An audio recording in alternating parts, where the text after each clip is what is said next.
Yesterday, I have discussed about the concept of the canonical and non-canonical term. We know what is canonical term. The term where all the variables which is mentioned in the expression should be present. That is canonical term. And non-canonical, the term or the expression where all the variables are not present in individual expression, then it is called the non-canonical term. So yesterday I have discussed about the how we can convert non-canonical SOP to its canonical form SOP. Today I am going to discuss about the how we can convert a non-canonical POS to its canonical form. So the first rule is add to the non-canonical term an expression of the form xx bar. Xx bar means, I have already discussed yesterday, the variable which is not present in that particular expression, we have to add that particular variable in such way that xx bar. If y is absent, then yy bar, and if z is not there, then zz bar. Why I have choose like this way? Because the value of xx bar is always 0. So whatever we will add with 0, we will always get that particular variable. That's why we are adding xx bar or yy bar or zz bar in such way. So this is the first. Second, what is the rule? After adding this term, we will distribute this expression in such way x plus yz equal to x plus y into x plus z. Always keep one thing in your mind. Here yz will be treated as the missing term. Missing term means yz. If x is missing, then xx bar, where x is y and z is x bar. If y is missing, then y will be treated as y and z will be treated as y bar. And if z is missing, then z will be treated as y and z another z will be treated as z bar. Okay, so we have to distribute at according to that, and we have to continue this process until we get the final canonical form. Now we are going to discuss about an example. Here you can see as an example is given z bar into x plus y bar into y x bar plus y plus z bar. You can find that z bar is in non-canonical form and x plus y bar is in non-canonical form. So we have to convert these two terms to its canonical form. First we will start from z bar.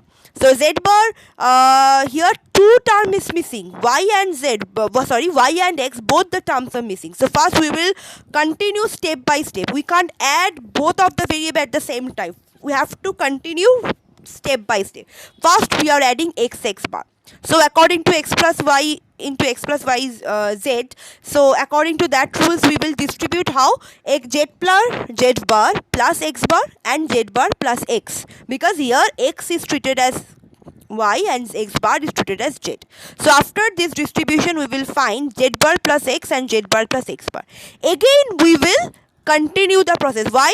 Because both the terms are still under non-canonical form. So we have to convert both of the term in canonical form. So what is the missing both of the term? The missing term is yy bar. So we will add yy bar to the individual way with the individual term. Z bar plus x plus yy bar, z bar plus x bar plus yy bar.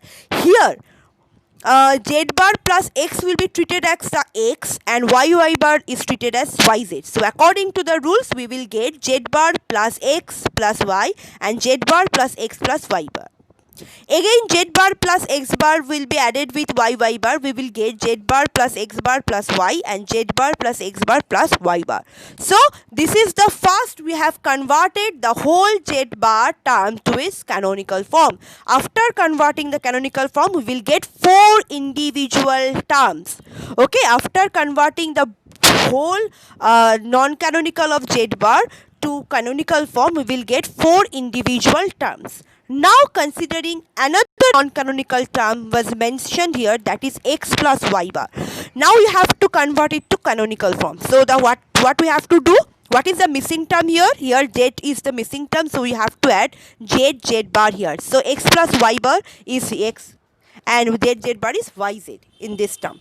So now we have to distribute according to the x plus yz rules. X plus y bar plus z and x plus y bar plus z bar. So this is the two term we will get from the x plus y bar non-canonical form. Now we have to club all the terms. So what we have got, that is from the previous way, after converting z bar to its canonical form, we have got z bar plus x plus y, z bar plus x plus y bar, z bar plus x bar plus y, and z bar plus x bar plus y bar. First, and after converting x plus y bar to its canonical form, we have got two terms, that is x plus y bar plus z, x plus y bar plus z bar. Now we will see how many repeating terms are there. We will eliminate the repeat term, because we know the repeat, if we add repeat term both more than one time, we will get that particular variable only, because x plus x is always x. So whatever x plus y is always will be x plus y. So that's why we will eliminate the repeating term. So after eliminating the repeating term, we will get x plus y plus z bar. The individual terms are x plus y plus z bar, x plus y bar plus z, x plus y bar plus z bar, x bar plus y plus z bar, x plus y bar plus z bar. So these are the last one is actually x plus y bar plus z bar. So all the canonical form we have got, and from there we have to know what is the concept of the POS. The 1 will be always bar and 0 will be considered as normal one. So x plus y plus z bar will represent m1, x plus y bar plus z will be represented as m2, x plus y bar plus z bar will represent m3, x plus y plus z bar as m5, and rest of it x bar plus y bar plus z bar, that will be the m7. What is that? Actually x bar plus y bar plus z bar will be represented as m7. Why? You know, all of the bar means 3 of 1, and where x bar y plus z bar is, x bar is 1, y is 0, z bar is 1, that is m5, x plus y bar plus z bar, that is m3, x plus y bar plus z, that is the binary of the m2, and x plus y plus z bar is m1. So finally we will get the product of terms in such way, pi of 1, 2, 3, 5, 7. So we get 1, 2, 3, 5, 7 in canonical product of sum term. So this is the basic concept of the canonical form of product of sum. Okay, I hope you will understand. Just follow the rules and then try to solve the example according to the rules, and then you can get, and then find to the rule, according to the rules, the solve to its canonical form, and then jot down all the canonical terms under a single one, and then you will find the final product of sum term. If you have any doubt regarding this, please note down. We will discuss on the next gym class. Thank you so much.